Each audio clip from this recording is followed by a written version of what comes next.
Many thanks for your time. Let's begin with the Supreme Court, which on Friday afternoon struck out portions of the witness statement filed by General Secretary of the National Democratic Congress, Johnson Asiedu Nketia. This followed objections raised by President Akufo-Addo's lawyers, who said the allegations had not been stated in John Maham's petition aside from being scandalous. The portions set aside include a paragraph that alleged that figures were cooked for President Akufo-Addo because his wife is related to the EC chairperson. The court set this aside, paving way for Mr. Asiedu Nketia to be cross-examined. Court correspondent Joseph Akable has a wrap of Friday's proceedings. Proceedings on Friday commenced with Johnson Asiedu Nketia, the NDC General Secretary, being sworn in to testify. Once that was done, lawyers for the second respondent, that is President Akufo-Addo, then raised an initial objection about portions of the witness statements that they found offensive, they found scandalous, which they said are not supported by the petition that was filed by Mr. Mahama himself. And so they urged the court to expunge and set aside those portions of the witness statements. The court listened to the arguments and after that delivered its ruling. Mr. Asiedu Nketia was then cross-examined by lawyers for the Electoral Commissioner led by Justin Amenuvo, and that afterwards the cross-examination was also undertaken by Akoto Ampa, who represents President Akufo-Addo.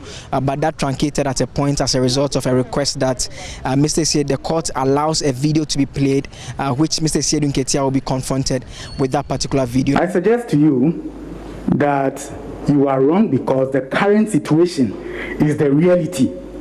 The court deals with reality, not conjecture. I'm suggesting that to you. My Lord, the current situation cannot be the reality because nobody knows the results of the presidential elections in 2020. Nobody knows in exactitude how many votes each of the candidates got and what percentage each of the candidates got. It is not true that the first respondent padded any votes as you allege. I am putting it to you. My Lord, I decline that assertion. Now, sir, we are not in court to try to declare another presidential results by us. We are in court to challenge the performance of a constitutional duty of a first respondent and to see whether that duty has been discharged faithfully. If that is so, then I'm suggesting to you that you are not, by your own showing, you are not in the right forum. I decline that, my Lord. Played out so that we can properly confront the witness with his own acts and that of the petitioner, together with leading members of his party on the issue whether or not they declared to the Ghanaian public that petitioner had won the election. Counsel for the second respondent wants the court to have access to the content of a prospective exhibit which has been annexed to the witness statement. As this attachment is not in evidence now, we hereby order that it should be played on the next agenda date for us to ascertain its admissibility on the grounds of relevancy. These are persons who, after or during the course of the elections, had proclaimed to Ghanaians. In fact, the presidential candidate himself, John Dramani Mahama, the General Secretary, Johnson Asiedu Nketia, the Deputy General Secretary, Utokuno, the Director of Elections, Evisafi Ankra, and their communication officer, Sami Jemfi, had proclaimed to the whole of Ghana and the world that their presidential candidate had won the presidential elections and they had secured, some were saying 140 seats, in Parliament, others were saying 141, others were mentioning that they were not even sure.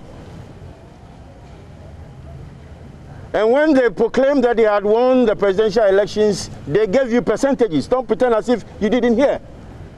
They gave percentages. And some of them were calling the presidential candidate president-elect.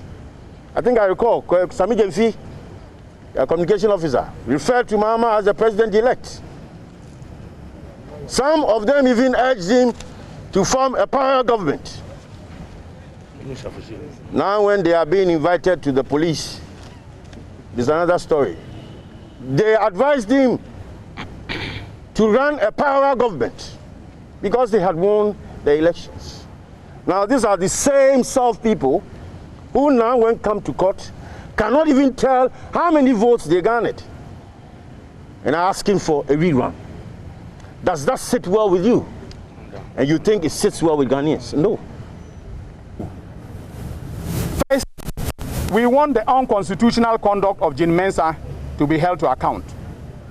Secondly, we want the court to declare that none of the candidates met the threshold requirements of Article 63, Clause 3 of the Constitution. That is the crux of our case.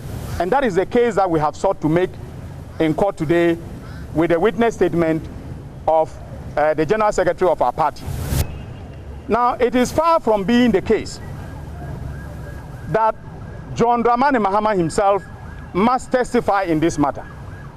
He has filed a petition.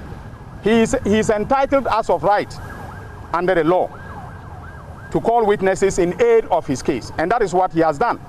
The main business of the day on Monday will be this video that will be played. Then a cross-examination that is being carried out by lawyer Kutampao also continues.